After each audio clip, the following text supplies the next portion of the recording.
Hi friends, ఈరోజు మనం రీసెంట్గా తమిళ్లో ఒక మంచి హర్రర్ అండ్ మిస్టరీ థ్రిల్లర్ కాన్సెప్ట్తో వచ్చిన సింప్లీ సౌత్ యాప్లో స్ట్రీమింగ్ అవుతున్న హోలోకాస్ట్ మూవీ స్టోరీ డిస్కస్ చేసుకోబోతున్నాం. ఇలాగే మీకు ఇంకా ఏ మూవీ స్టోరీ అని ఎక్స్ప్లెనేషన్ కావాలి అంటే ఆ మూవీ నేమ్ అనేది కమెంట్ బాక్స్లో కామెంట్ చేయండి. ఇంకా ఏమాత్రం ఆలస్యం చేయకుండా మూవీలోకి వెళ్ళిపోదాం.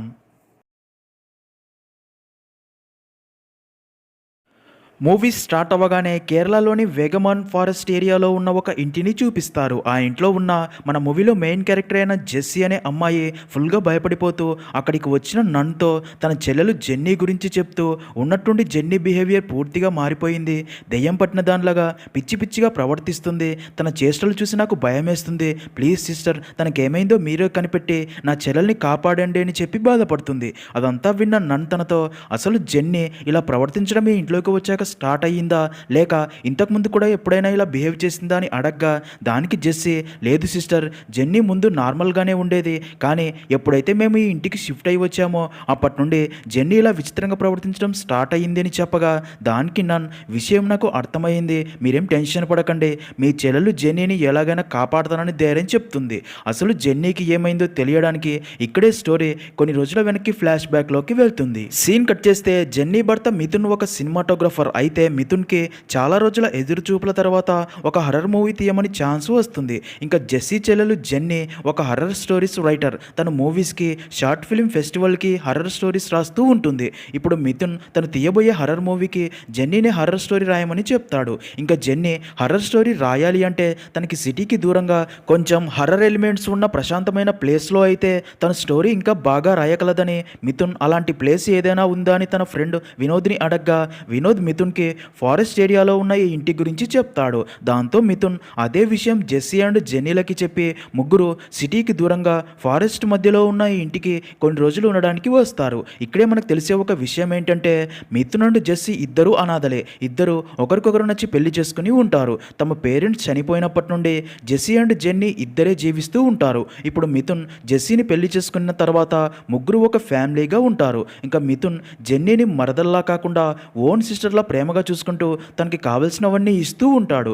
అలా మిథున్, జెస్సీ అండ్ జెన్నీ ఒక ఫ్యామిలీ లాగా చాలా హ్యాపీగా ఉంటారు. నెక్స్ట్ సీన్లో అలా ముగ్గురు కారులో ఫారెస్ట్లోనే ఆ ఇంటి దగ్గరికి చేరుకుంటారు. అప్పుడే రాఘవ అనే వ్యక్తి అక్కడికి వచ్చి, వినోద్ సార్ మీరు వస్తారని చెప్పారు అని మిథున్కి ఆ ఇంటికి ఇచ్చి, మీకు ఇంకా ఏమైనా అవసరం పడితే నాకు కాల్ చేయండి, నేను ఇక్కడికి దగ్గరలోనే ఉంటాను, మీకు ఎలాంటి సహాయం కావాలన్నా చేస్తానని చెప్పి అక్కడ నుండి వెళ్ళిపోతాడు. ఇంకా రాఘవ వెళ్ళిపోయాక ముగ్గురు ఇంట్లోకి వెళ్ళి ఇల్లు మొత్తం తిరిగి చూస్తారు. ఇల్లు వారికి బాగా నచ్చేస్తుంది. ఇంకా జెన్నీ ఆ ఇంటి చుట్టూ ఉన్న ప్లేస్ అంతా తన కెమెరాతో ఫొటోస్ తీస్తూ ఉంటుంది. నిజానికి జెన్నీ హర్రర్ స్టోరీ కంప్లీట్గా రాసేదాకా ముగ్గురు ఇదే ఇంట్లో ఉండాలని వచ్చి ఉంటారు. ఇంకా అదే రోజు రాత్రి వినోద్ వారిని కలిసేందుకు అక్కడికి వచ్చి వారితో మాట్లాడుతూ ఉంటాడు. అలా అందరూ డిన్నర్ చేసేటప్పుడు జెన్నీ వినోద్ని, ఈ ఇంట్లో ఇంతకుముందు ఎవరు ఉండేవారు, మీకేమైనా ఐడియా ఉందా అని అడగ్గా అది విన్న వినోద్, ఈ ఇంటి గురించి మీరు డీటెయిల్స్ తెలుసుకోకపోవడమే మంచిది, ఎందుకంటే ఈ ఇంటి గురించి ఇక్కడి చుట్టుపక్కల ఉన్న ప్రజలు వింత వింత కథలు చెప్తున్నారు, కానీ వారు చెప్తున్న దాంట్లో ఎంతవరకు నిజముందో ఎంత అబద్ధముందో నాకైతే పూర్తిగా తెలియదు, కానీ ఆ ప్రజలు చెబుతున్న కథ ప్రకారం బ్రిటిష్ వారి కాలంలో విలియం అనే అబ్బాయి తన ఫ్యామిలీతో పాటు ఈ ఇంట్లో ఉండేవాడంట అని చెప్తాడు. నిజానికి విలియంకి పురాతన వస్తువులు వెతకడం అంటే చాలా ఇంట్రెస్ట్. అందుకే విలియం ఎప్పుడూ తను ఉన్న ప్లేస్ అంతా వెతుకుతూనే ఉంటాడు. అలా ఒకరోజు వెతుకుతూ ఉండగా తనకి ఒక మిస్టీరియస్ బాక్స్ కనిపిస్తుంది. దాన్ని చూసిన విలియం ఏమాత్రం ఆలస్యం చేయకుండా ఆ బాక్స్ ఓపెన్ చేసి చూడగా అందులో బ్లాక్ మ్యాజిక్ చేసే బొమ్మ, ఇంకా కొన్ని వస్తువులు, అలాగే ఒక చిన్న బుక్ కూడా ఉంటుంది. విలియం ఆ బుక్ కూడా చదువుతాడు. అలా విలియం ఆ బాక్స్ ఎప్పుడైతే ఓపెన్ చేశాడో ఆ రోజు నుండి విచిత్రంగా ప్రవర్తించడం స్టార్ట్ చేస్తాడు. తనని ఎవరో చంపుతున్నట్లు ఊహించుకొని భయపడిపోతూ ఉంటాడు. విలియం పరిస్థితి చూసిన తన ఫాదర్ ఎడ్వర్డ్ ఎంతోమంది డాక్టర్స్ని పిలిపించి చూపించినా సరే విలియంకి ఏమైందో అర్థం కాదు. ఇంకా అలా కొన్ని రోజులకి విలియం గన్తో షూట్ చేసుకొని సూసైడ్ చేసుకొని చనిపోతాడు. ఈ సంఘటన తర్వాత విలియం ఫ్యామిలీ ఈ ఇంటిని వదిలి వెళ్ళిపోయి ఉంటారు. అలా వినోద్ ఆ ఇంటి స్టోరీ చెప్పి, తర్వాత ఈ ఇంటిని నా ఫ్రెండ్ కొనుక్కొని రెనోవేషన్ చేయించాడు అని, ఇప్పుడు మీరు ఉండటానికి నేను వాడితో మాట్లాడానని, అలాగే ఇప్పటికీ ఆ విలియం బాక్స్ ఇదే ఇంట్లోనే ఉందని ఇక్కడి ప్రజలు మాట్లాడుకుంటున్నారు. అయితే నేను ఇలాంటి కల్పిత కథలన్నీ నమ్మను, కానీ ఒకవేళ ఇదే కథ నిజమైతే మీకు ఈ ఇంట్లో అలాంటి బాక్స్ కనిపిస్తే దయచేసి ఆ బాక్స్ని ఇగ్నోర్ చేయండి, లేదంటే ప్రాబ్లమ్స్లో ఇరుకోవాల్సి వస్తుంది అని చెప్తాడు. అదంతా విన్న ముగ్గురు, అయితే ఈ ఇల్లు చాలా డేంజరస్ అన్నమాట అనుకుంటారు. సీన్ కట్ చేస్తే చేస్తే అలా 2 రోజులు గడిచిపోతాయి. ఒకరోజు జెన్నీ తను రాసిన స్టోరీని మిథున్‌కి చూపిస్తుంది. జెన్నీ తను రాసిన స్టోరీలో విలియం స్టోరీ కూడా ఇంక్లూడ్ చేసి రాసి ఉంటుంది. ఎందుకంటే అప్పుడే హర్రర్ స్టోరీ మరింత ఇంట్రెస్టింగ్‌గా ఉంటుంది అని. జెన్నీ రాసిన స్టోరీ చూసిన మిథున్ తనతో స్టోరీ చాలా బాగుంది, కానీ ఈ స్టోరీ ఎండింగ్ నువ్వు మరింత ఇంట్రెస్టింగ్‌గా ఉండేలా చెయ్యాలి అంటే అసలు ఆ విలియంకి దొరికిన ఆ బాక్స్‌లో ఏముందో ఫుల్ డీటెయిల్డ్‌గా ఉంటే ఇంకా బాగుంటుంది. అందుకే అలా రాయి, అప్పుడు ఆ మూవీ చూస్తున్న ఆడియన్స్ మరింత ఎగ్జైట్ అవుతారు అని చెప్తాడు. అది విన్న జెన్నీ కూడా మిథున్ చెప్పింది కరెక్టే అని, ఇప్పుడు తనకి ఆ బాక్స్ దొరికితే మరింత డీటెయిల్గా రాయగలను, అందులో ఏమున్నాయో తెలుస్తుంది కదా అనుకుంటుంది. ఇంకా జెన్నీ ఒక హర్రర్ స్టోరీస్ రైటర్ కాబట్టి తనకి ఈ దెయ్యాలు ఆత్మలనే వాటి మీద అస్సలు నమ్మకం ఉండదు. అందుకే ధైర్యంగా ఈ ఇంట్లో ఆ బాక్స్ ఎక్కడ ఉన్నా సరే వెతికి కనిపెట్టాలని ఫిక్స్ అవుతుంది. నెక్స్ట్ సీన్లో ఇంకా అదే రోజు రాత్రి మిథున్ అండ్ జెస్సీ నిద్రపోయాక జెన్నీ ఒంటరిగా ఆ బాక్స్ని వెతికి కనిపెట్టాలి అని ఆ ఇంట్లో ఉన్న సీక్రెట్ స్టోర్ రూమ్లోకి వెళ్ళి ఆ రూమ్ అంతా ఆ బాక్స్ కోసం వెతకడం స్టార్ట్ చేస్తుంది. అలా కాసేపటికి జెన్నీకి అక్కడే ఆ మిస్టీరియస్ బాక్స్ కనిపిస్తుంది. ఆ బాక్స్ పక్కనే దాన్ని ఓపెన్ చేసే కీ కూడా ఉంటుంది. ఇంకేముంది, జెన్నీ ఏ మాత్రం ఆలోచించకుండా ఆ బాక్స్ తీసుకుని తన రూమ్లోకి వెళ్ళి ఆ బాక్స్ ఓపెన్ చేయగా అందులో బ్లాక్ మ్యాజిక్ చేసే బొమ్మ, ఒక లిక్విడ్ బాటిల్, ఇంకా కొన్ని వస్తువులు, అలాగే ఒక చిన్న బుక్ కూడా ఉంటుంది. అవన్నీ చూసిన జెన్నీ బాక్స్లో ఏమున్నాయో తెలియడంతో చాలా హ్యాపీగా ఫీల్ అవుతుంది. ఇంకా అలా జెన్నీ ఆ లిక్విడ్ బాటిల్ చేతిలో పట్టుకొని చూస్తూ ఉండగా అనుకోకుండా ఆ బాటిల్ చేయి జారి కింద పడి పగిలిపోతుంది. అలా బాటిల్ కింద పడి పగిలిపోగానే ఆ ఇంట్లో ఉన్న లైట్స్ అన్నీ ఒక్కసారిగా ఆఫ్ అవుతాయి. దాంతో జెన్నీ కొంచెం భయపడిపోతుంది. అప్పుడే సడన్గా ఆ గది తలుపులు క్లోజ్ అవుతాయి. అది చూసిన జెన్నీ భయపడుతూ తలుపులు తెరవాలి అని దగ్గరికి వెళ్ళగా అప్పుడే బయటి వైపు నుండి ఎవరో తలుపులు బాదుతున్న శబ్దం వినిపించడంతో జెన్నీ మరింత భయపడిపోయి ఆ తలుపుల రంధ్రం నుండి బయట ఎవరు ఉన్నారని చూడగా బయట తనకి ఎవ్వరూ కనిపించరు. దాంతో జెన్నీ బయట ఎవరు ఉన్నారని అంటుంది, కానీ బయట నుండి ఎలాంటి రెస్పాన్స్ రాకపోవడంతో అమ్మయ్య అనుకోగా అప్పుడే సడన్గా ఏదో అదృశ్య శక్తి జెన్నీ ముందుకు రావడంతో జెన్నీ భయంతో వెనక్కి ఎగిరి పడుతుంది. ఇంకా అలా జెన్నీ ఫుల్గా భయపడిపోతూ ఉండగా అప్పుడే జెన్నీ వెనక నుండి ఒక ఆకారం తన వైపుగా వస్తుంది. అది గమనించిన జెన్నీ భయంతో వెనక్కి తిరిగి చూడగా అక్కడ ఏమీ కనిపించదు.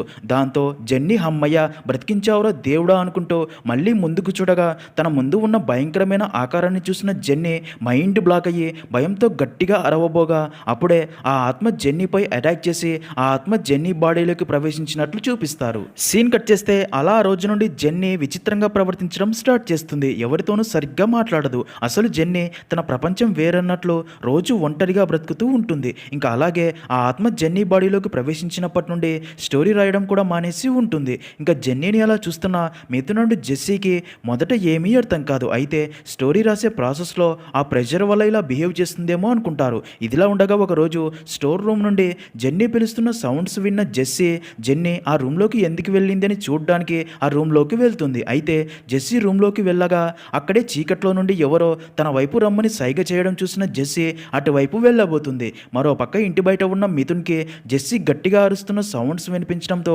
మిథున్ వెంటనే ఆ స్టోర్ రూమ్లోకి వెళ్ళి చూడగా జెస్సీ కింద పడి కాలు బెనికి బాధపడుతూ ఉండడం చూసిన మిథున్ తనని ఆ రూమ్ నుండి బయటికి తీసుకుని వచ్చి ఆ రూమ్లోకి ఎందుకు వెళ్ళావు అంటాడు.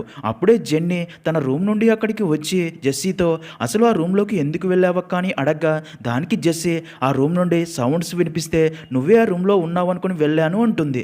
దానికి జెన్నీ స్టోర్ రూమ్లోకి నేను ఎందుకు వెళ్తానక్క అంటుంది. అది విన్న జెస్సీ మరి ఆ రూమ్లో తనకి కనిపించిన ఆకారం ఏంటని ఆలోచనల్లో పడుతుంది. ఇంకా మిథున్ జెస్సీతో ట్రీట్మెంట్ కోసం హాస్పిటల్కి వెళ్దాం పదా అనగా దానికి జెస్సీ ఇదేమీ పెద్ద ఇంజురీ కాదులే అంటుంది. నెక్స్ట్ సీన్లో అదే రోజు రాత్రి జెన్నీ తన రూమ్లో నిద్రపోతూ ఉండగా అర్ధరాత్రి సమయంలో జెన్నీకి మెలకువ వచ్చి వాటర్ తాగడానికి కిచెన్లోకి వెళ్ళి వాటర్ తాగుతూ ఉండగా తనకి అక్కడ ఎవరో ఉన్నట్లు అనిపిస్తుంది. తనని ఎవరో ఫాలో అవుతున్నట్లు అనిపించి భయపడుతుంది. ఇంకా కిచెన్లో మరిన్ని హర్రర్ ఇన్సిడెంట్ జరగడంతో జెన్నీ ఫుల్గా భయపడిపోయి పరిగెత్తుకుంటూ తన రూమ్లోకి వచ్చి బెడ్పై దుప్పటి కప్పుకొని ఇంకా భయపడుతూనే ఉంటుంది. అయితే అప్పుడే ఏదో ఆకారం తన బెడ్ పైకి పాకుతూ తన పైకి వస్తున్నట్లు అనిపిస్తుంది. దాంతో జెన్నీ భయంతో దిండుని గట్టిగా అదిమి పట్టుకొని కళ్ళు మూసుకుంటుంది. అలా కాసేపటికి రూమ్ మొత్తం నార్మల్ అయినట్టు అనిపించి జెన్నీ బెడ్షీట్ తీసి ఆ రూమ్ అంతా చూస్తూ ఉండగా అప్పుడే సడన్గా ఆత్మ జెన్నీ కప్పుకున్న బెడ్షీట్ని లాగి పక్కకి పడేస్తుంది. దాంతో జెన్నీ భయపడిపోయి గట్టిగా అరుస్తూ ఉంటుంది. కానీ తన అరుస్తున్న సౌండ్స్ బయటికి రావు. ఎందుకంటే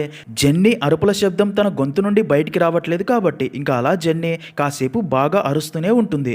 అప్పుడే ఆ ఆత్మ ఈసారి జెన్నీ బాడీలోకి పూర్తిగా ఆవహిస్తుంది. అలా జెన్నీ అరచి స్ట్రోకులు పోయి అలాగే నిద్రపోతుంది. సీన్ కట్ చేస్తే జెన్నీ విచిత్రంగా ప్రవర్తించడం చూస్తున్న మిథున్ నుండి జెస్సీ జెన్నీకి ఏమైందో తెలుసుకోవాలని అందుకే వినోద్కి ఫోన్ చేసి అదే విషయం చెప్పడంతో వినోద్ అదే రోజు ఇంటికి వచ్చి మిథున్ నుండి జెస్సీతో మాట్లాడిన తర్వాత జెన్నీతో మాట్లాడాలని తన రూమ్లోకి వెళ్ళి అక్కడి దృశ్యం చూసి షాక్ అవుతాడు. ఎందుకంటే తను చెప్పిన స్టోరీలోని బాక్స్ ఇప్పుడు జెన్నీ రూమ్లో ఉంటుంది కాబట్టి. అలా ఆ బాక్స్నే చూస్తూ వినోద్ జెన్నీతో ఇది నేను చెప్పిన స్టోరీలోని ఆ విలియం బాక్సేనా, ఈ బాక్స్ నీకు ఎక్కడ దొరికిందని అడగ్గా దానికి జెన్నీ కాదు ఇది ఆ బాక్స్ కాదు, దీన్ని నేను షాప్లో కొనుక్కొచ్చాను మూవీ కోసమని అబద్ధం చెప్తుంది. అయితే జెన్నీ చెప్పింది విన్న వినోద్కి తన మాటల మీద నమ్మకం రాదు. అందుకే బాగా ఆలోచించి ఎందుకైనా మంచిది అని ఈ బాక్స్ని స్టోర్ రూమ్లో పెట్టే, నువ్వు రాసే స్క్రిప్ట్ వర్క్ అంతా అయిపోయాక కావాలంటే అప్పుడు దీన్ని యూస్ చేయొచ్చు, ఎందుకో నాకు ఇది విలియం బాక్స్ కూడా అయి ఉండే ఛాన్స్ ఉందని డౌట్గా ఉంది, రిస్క్ ఎందుకు అని చెప్తాడు. ఇంకా ఇదిలా ఉంటే ప్రతిరోజు రాత్రి ఆ బాక్స్ నుండి బయటికి వచ్చిన ఆత్మ జెన్నీని ఇబ్బంది పెడుతూ నిద్రపోనివ్వకుండా టెన్షన్ పెడుతూ భయపెడుతూ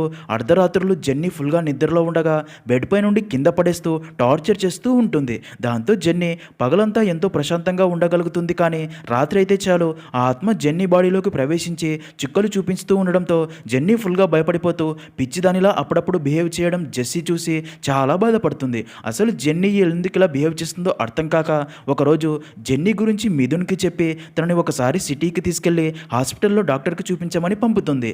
అలా మిథున్ జెన్నీని డాక్టర్ దగ్గరికి వెళ్ళి చూపించగా జెన్నీని చెక్ చేసిన డాక్టర్ తన హెల్త్ రిపోర్ట్స్ అన్నీ నార్మల్గానే ఉన్నాయని కొన్ని మెడిసిన్స్ రాసిచ్చి వర్క్ ప్రెషర్ టెన్షన్ వల్ల ఇలా అయ్యి ఉంటుంది, 2-3 డేస్లో నార్మల్ అవుతుందని చెప్తాడు. అది విన్న మిథున్ జెస్సీకి ఫోన్ చేసి డాక్టర్ చెప్పిన విషయం తనకి చెప్పి జెన్నీకి ఎలాంటి ప్రాబ్లం లేదు ధైర్యంగా ఉండు అని చెప్తాడు. ఇంకా అలా మిథున్ జెన్నీని ఇంటికి తీసుకుని రాగా అందరూ డిన్నర్ చేసి ఎవరి రూమ్స్లో వారు నిద్రపోతారు. సీన్ కట్ చేస్తే అదే రోజు అర్ధరాత్రి సమయంలో జెస్సీ తన రూమ్లో నిద్రపోతూ ఉండగా అప్పుడే ఎవరో ఏడుస్తున్నట్లు గట్టిగట్టిగా అరుస్తున్న సౌండ్స్ వినిపించి జెస్సీకి మెలకువ వస్తుంది. ఆ సౌండ్స్ విన్న జెస్సీ కొంచెం షాక్ అయ్యి ఆ సౌండ్స్ ఎక్కడి నుంచి వస్తున్నాయా అని తమ రూమ్ నుండి బయటికి రాగా ఆ సౌండ్స్ జెన్నీ రూమ్ నుండి వస్తున్నాయని అర్థమయ్యి కొంచెం భయపడుతూనే జెన్నీ రూమ్ దగ్గరికి వెళ్ళి ఆ రూమ్ డోర్స్ ఓపెన్ చేసి అక్కడ దృశ్యం చూసిన జెస్సీ మైండ్ బ్లాక్ అయ్యి షాక్లో ఉండిపోతుంది. ఎందుకు అంటే అక్కడ జెన్నీ బెడ్ పై నిద్రపోతూ ఉండగా తన మీద అదే ఆత్మ కూర్చొని ఉండడంతో అది చూసిన జెస్సీ వెంటనే ఆ రూమ్లోని లైట్స్ ఆన్ చేస్తుంది. అయితే లైట్స్ ఆన్ చేయగానే అక్కడ ఎలాంటి ఆకారం కనిపించదు. బెడ్ మీద జెన్నీ మాత్రమే నిద్రపోతూ ఉంటుంది.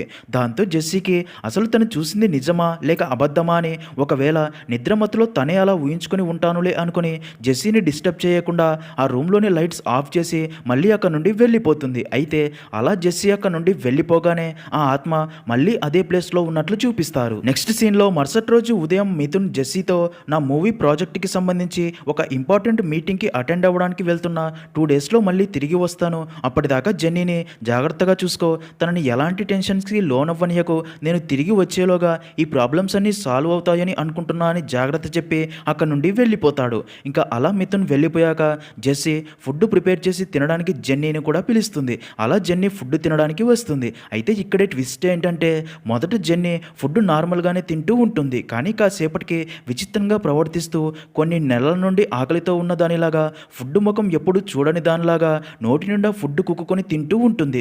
జెన్నీ ప్రవర్తన చూసిన జెస్సీ షాక్ అయ్యి పక్కాగా జెన్నీకి ఏదో అయ్యింది, ఇది ప్రెషర్ టెన్షన్ వల్ల ఇలా ప్రవర్తించడం లేదు, దీనికి వేరే కారణం ఉందని క్లియర్గా అర్థమవుతుంది.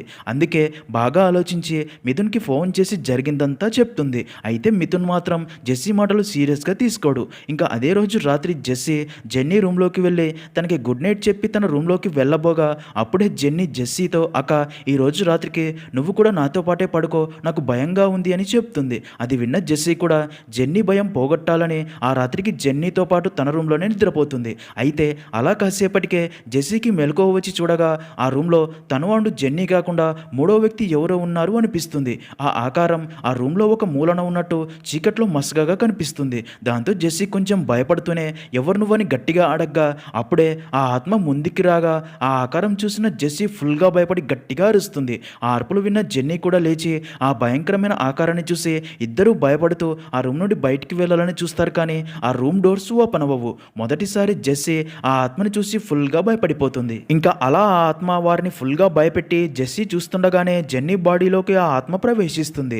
దాంతో జెన్నీ గట్టిగా అరుస్తూ విచిత్రంగా ప్రవర్తించడం స్టార్ట్ చేస్తుంది. అదంతా చూసిన జెస్సీ మైండ్ బ్లాక్ అయ్యి, అంటే జెన్నీ బాడీలోకి ఆత్మ ప్రవేశించింది అని, అందుకే తను ఇలా ప్రవర్తిస్తుంది అని క్లారిటీ వచ్చి ఇది డాక్టర్స్ వల్ల తగ్గే ప్రాబ్లం కాదని అర్థమవుతుంది. ఇంకా తర్వాత జెస్సీ మిథునుడు వినోద్కి జెన్నీ బాడీలోకి ఒక ఆత్మ ప్రవేశించిందని అంతా చెప్తుంది. అది విన్న మిథునుడు వినోద్ అయితే ఇది డాక్టర్స్ వల్ల తగ్గే వ్యాధి కాదు, దీనికి ఒకటే సొల్యూషన్ ఉందని అలా ముగ్గురు కలిసి తమకి తెలిసిన ఒక నన్నే ఇంటికి పిలిపించి తనకి జెన్నీ గురించి అంతా చెప్తారు. ఇదే సీనే మనకి మూవీ స్టార్టింగ్లో చూపిస్తారు. ఇంకా అలా జెస్సీ చెప్పిందంతా విన్న నన్ వారితో మీ ఈ ప్రాబ్లంకి ఫాదర్ బెన్ మాత్రమే పరిష్కారం చూపించగలడు. ఫాదర్ బెన్ నాకు బాగా తెలుసు, తను ఇలా మనుషులను పట్టి పీడించే ఆత్మలను వదిలించడంలో ఎక్స్పర్ట్. తను పక్కాగా జెన్నీ బాడీ నుండి ఆత్మని బయటికి పంపుతాడు. అంతేగాక తను పారానార్మల్ యాక్టివిటీ మీద చాలా బుక్స్ కూడా రాశాడు అని ఫాదర్ బెన్ గురించి అంతా చెప్తుంది. అది విన్న జెస్సీ అండ్ మిథున్కి జెన్నీ ప్రాబ్లంని ఫాదర్ బెన్ పక్కాగా సాల్వ్ చేస్తాడనే నమ్మకం కలుగుతుంది. సీన్ కట్ చేస్తే మరుసటి రోజు ఉదయం ఫాదర్ బెన్ తన శిష్యులతో పాటు జెస్సీ ఇంటికి వస్తాడు. అయితే ఫాదర్ బెన్ జెస్సీ ఇంటి పరిసరాల్లో అడుగు పెట్టగానే జెన్నీ బాడీలోని ఆత్మ గట్టిగా అరుస్తూ భయంకరంగా ప్రవర్తించడం స్టార్ట్ చేస్తుంది. ఇంకా అదంతా చూస్తున్న ఫాదర్ బెన్ అసలు జెన్నీ ఇలా ప్రవర్తించడానికి కారణమైన ఆ బాక్స్ ఎక్కడ ఉందని అడిగి తన స్టూడెంట్తో ఆ బాక్స్ని చూసి దాని గురించి ఫుల్ డీటెయిల్స్ తెలుసుకోమని పంపుతాడు. అలా బెన్ స్టూడెంట్ రియా ఆ బాక్స్ని చూస్తూ దాని గురించి వినోద్ని అడిగి తెలుసుకుంటుంది. ఇంకా ఫాదర్ బెన్ ఆ ఇల్లు మొత్తం తిరిగి చూస్తూ ఉంటాడు. అలా కాసేపటికి ఇల్లు మొత్తం చూసిన ఫాదర్ బెన్ జెన్నీని చూడాలని తన రూమ్లోకి వెళ్ళి చూడగా అక్కడ జెన్నీ ఉండదు. ఇంకా జెస్సీ జెన్నీని వెతుకుతూ ఒక రూమ్లోకి వెళ్ళగా ఆ రూమ్ డోర్స్ దానంతటవే క్లోజ్ అవుతాయి. ఆ ఆత్మ జెస్సీని ఫుల్గా భయపెట్టడంతో జెస్సీ ఫుల్గా భయపడి ఏడుస్తుంది. మరో పక్క వినోద్కి జెన్నీ గార్డెన్లో కనిపించి తన దగ్గరికి వెళ్ళబోగా అప్పుడే సడన్గా అక్కడే ఉన్న మిథున్ కార్ దానంతటదే జెన్నీ వైపు వేగంగా దూసుకెళ్లడం వినోద్ చూసి పరిగెత్తుకుని వెళ్ళి జెన్నీని పక్కకి లాగి కాపాడతాడు. కానీ ఇక్కడే ట్విస్ట్ ఏంటంటే అక్కడ జెన్నీ ఉండదు. అలాగే ఎక్కడ ఉన్న కారు అదే పార్కింగ్ ఏరియాలో ఉంటుంది. దాంతో అదంతా చూస్తున్న వినోద్ షాక్లో ఉండిపోతాడు. ఇంకా మరో పక్క బెన్ స్టూడెంట్ రియా ఆ బాక్స్ ఓపెన్ చేయాలని చూడగా అప్పుడే తనకి అక్కడ జెన్నీ ఉరివేసుకుని సూసైడ్ చేసుకోబోతున్నట్లు కనిపించడంతో తను ఫుల్గా భయపడిపోతుంది. తను కళ్ళు మూసి తెరిచేలోగా తనకి మళ్ళీ అక్కడ ఎవ్వరూ కనిపించరు. మరో పక్క జెస్సీ కిచెన్లో వాటర్ తాగుతూ ఉండగా అప్పుడే జెన్నీ అక్కడికి వచ్చి అక్కడే ఉన్న కత్తి తీసుకుని ఆ కత్తితో గొంతు కోసుకొని చనిపోవాలని చూడగా అదంతా చూస్తున్న జెస్సీ షాక్ అయ్యి చాలా కష్టపడి తనని ఆపి కాపాడుతుంది. మిగతా వారిని గట్టిగా అరిచి పిలుస్తుంది. ఇంకా అందరూ అందరికీ జెన్నీ కనిపించిందని, అయితే అందరికీ కనిపించి తమ ముందు తను వేరువేరుగా సూసైడ్ చేసుకోవడానికి ప్రయత్నించిందని తాము చూసింది చెప్తారు. అదంతా విన్న అందరికీ ఆ ఆత్మ జెన్నీ చావుని కోరుకుంటుందని అర్థమవుతుంది. అప్పుడే ఫాదర్ బెన్ వారితో నేను డ్యూ బుక్ గురించి ఫుల్ ఇన్ఫర్మేషన్ తెలుసుకున్నాను. ఇది అందరూ అనుకుంటున్నట్లు నార్మల్ బాక్స్ కాదు, ఇది ఒక due book box. 16th century టైంలో ఈ డ్యూ బుక్ బాక్స్ గురించి ప్రజలకి తెలిసిందే. ఈ డ్యూ బుక్ నిజానికి ఇజ్రాయెల్ ప్రజల కల్చర్లో ఉంది అని. ఈ డ్యూ బుక్ ఎలాంటి బాక్స్ అంటే అందులో ఆత్మల్ని బంధిస్తారు. ఎలాంటి ఆత్మల్ని అంటే తీరని కోరికలతో చనిపోయిన వారి ఆత్మల్ని బంధిస్తారు. ఎవరైనా తెలియక ఈ బాక్స్ని ఓపెన్ చేస్తే అప్పుడు ఈ బాక్స్లో బంధించిన ఆత్మ ఆ బాక్స్ ఓపెన్ చేసిన వారి బాడీలోకి ప్రవేశించి వారి ద్వారా తమ కోరికలు తీర్చుకోవడానికి ప్రయత్నిస్తాయని, ఇంకా ఆ బాక్స్లో ఉన్న వస్తువులు గమనించిన తర్వాత తమకి ఆ బాక్స్లో ఎలిజా అనే అమ్మాయి ఆత్మ బంధించి ఉంటుంది అని తెలుస్తుంది. హిట్లర్ కాలంలో ఎలిజా అనే అమ్మాయిని బంధించి తనపై అక్కడి అధికారులు ఎన్నోసార్లు అత్యాచారం చేస్తూ హింసిస్తూ ఉంటారు. ఆ టార్చర్ భరించలేని ఎలిజా తను ఆత్మహత్య చేసుకోవాలని చనిపోవాలని చాలాసార్లు ప్రయత్నిస్తుంది. కానీ అక్కడి అధికారులు తనని ఆపి బంధించి చాలా కాలం అత్యాచారం చేస్తూ హింసిస్తూ ఉంటారు. ఇంకా ఇదే ప్రాసెస్లోనే ఆ టార్చర్ భరించలేక ఎలిజా చనిపోయి ఉంటుంది. అయితే అలా ఎలిజా చనిపోయాక తను ఆత్మగా మారి తిరిగి వచ్చి తనని టార్చర్ చేసిన వారిని చంపుతూ ప్రతీకారం తీర్చుకోవడం స్టార్ట్ చేసి ఉంటుంది. అయితే ఈ విషయం తెలుసుకున్న అధికారులు ఎలిజా ఆత్మ నుండి తమ వారిని కాపాడుకునేందుకు ప్రత్యేక క్షుద్ర పూజలు చేసి ఎలిజా ఆత్మని డ్యూ బుక్లో బంధించి దాన్ని ఎవరు ఓపెన్ చేయకుండా సముద్రంలోకి తీసుకెళ్లి పడేసి ఉంటారు. ఇంకా తర్వాత ఆ బాక్స్ గురించి తెలియక ఎవరైనా ఓపెన్ చేస్తే ఎలిజా ఆత్మ వారిని ఆవహించి తన కోరిక వారి ద్వారా తీర్చుకోవాలని ప్రయత్నిస్తుంది. ఇంకా ఎలిజా కోరిక ఏంటంటే తను వారి టార్చర్ భరించలేక చాలాసార్లు సూసైడ్ చేసుకొని చనిపోవాలి అనుకుంటుంది కదా, కానీ సూసైడ్ చేసుకోలేకపోయి ఉంటుంది. అందుకే ఇప్పుడు ఆ బాక్స్ ఓపెన్ చేసిన వారి బాడీలోకి ప్రవేశించి వారి ద్వారా సూసైడ్ చేసుకొని చనిపోతూ ఉంటుంది. అలా విలియం బాక్స్ ఓపెన్ చేసినప్పుడు తన బాడీలోకి ప్రవేశించి తన ద్వారా సూసైడ్ చేసుకొని చనిపోయేలా చేసి ఉంటుంది. అంటే ఇప్పుడు జెన్నీ కూడా బాక్స్ ఓపెన్ చేసింది కాబట్టి జెన్నీని కూడా సూసైడ్ చేసుకుని చనిపోయేలా చేస్తుంది అని ఫాదర్ బెన్ అందరికీ చెప్తాడు. అది విన్న జెస్సీ అండ్ మిథున్ ఇప్పుడు జెన్నీని ఎలిజా ఆత్మ నుండి ఎలా కాపాడమని అడగ్గా దానికి ఫాదర్ బెన్ వారితో బాక్స్ ఓపెన్ చేశాక ఆ ఆత్మ ఓపెన్ చేసిన వారి బాడీలోకి ప్రవేశించాక 6 రోజుల్లో పక్కాగా సూసైడ్ చేసుకొని చనిపోయేలా చేస్తుందని, ఈ రోజే 6వ రోజు కాబట్టి జెన్నీని ఈ రోజు కాపాడలేకపోతే ఇంకా జెన్నీని మనం కాపాడలేమని, అందుకే వెంటనే భూత వైద్యం స్టార్ట్ చేసి జెన్నీ బాడీలో నుండి ఆత్మని బయటికి పంపించే ప్రాసెస్ మొదలు పెట్టాలని చెప్పడంతో అలా అందరూ కలిసి భూత వైద్యం చేయడానికి కావాల్సిన ఏర్పాట్లన్నీ రెడీ చేస్తారు. ఇంకా అలా ఫాదర్ బెన్ జెన్నీ బాడీ నుండి ఎలిజా ఆత్మని బయటికి పంపాలని మంత్రాలు చదవడం స్టార్ట్ చేస్తాడు. దాంతో జెన్నీ బాడీలోని ఎలిజా ఆత్మ గట్టిగా మంత్రాలు చదవడం ఆత్మని అరుస్తూ భయంకరంగా ప్రవర్తించడం స్టార్ట్ చేస్తుంది. అలాగే జెన్నీని చంపాలని చాలా ట్రై చేస్తుంది. కానీ అందరూ జెన్నీని మంచానికి తాడుతో కట్టేస్తారు. అలా ఫాదర్ బెన్ చాలాసేపు మంత్రాలు చదువుతూ జెన్నీ బాడీపై హోలీ వాటర్ చల్లుతూ చాలా కష్టపడి చివరికి జెన్నీ బాడీ నుండి ఆత్మని బయటికి పంపించేస్తాడు. కాసేపటికి జెన్నీ నార్మల్ అవడంతో జెస్సీ అండ్ మిథున్ చాలా హ్యాపీగా ఫీల్ అవుతారు. అయితే ఫాదర్ బెన్ ఫేస్లో మాత్రం ఆనందం ఉండదు. ఎందుకంటే తనకు తెలుసు ఎలిజా ఆత్మ అంత ఈజీగా జెన్నీని వదిలిపెట్టదు అని. తన కోరిక తీర్చుకోవడానికి మళ్ళీ ఎప్పటికైనా తిరిగి వస్తుంది అనుకుని ఆ బాక్స్ తీసుకుని అక్కడ నుండి వెళ్ళిపోతాడు. తర్వాత జెస్సీ అండ్ మిగతా వారు అందరూ ఆ ఇంటి నుండి వెళ్ళిపోతారు. సీన్ కట్ చేస్తే అలా కొన్ని రోజులు గడిచిపోతాయి. ఒక రోజు రాత్రి జెస్సీకి అర్ధరాత్రి మెలకువ వచ్చి వాటర్ తాగడానికి కిచెన్లోకి వెళ్తూ ఉండగా ఇక్కడే అదిరిపోయే ట్విస్ట్ ఏంటంటే అప్పుడే జెన్నీ రూమ్ నుండి విచిత్రమైన సౌండ్స్ వినిపించడంతో అక్కడికి వెళ్ళి అక్కడి దృశ్యం చూసి షాక్లో ఉండిపోతుంది. ఎందుకంటే జెన్నీ బాడీలోకి మళ్ళీ ఎలిజా ఆత్మ ఆవహించి తన వైపు రావడంతో జెస్సీ భయపడి గట్టిగా అరుస్తుంది. అలా అక్కడితో మూవీ అనేది ఎండ్ అవుతుంది.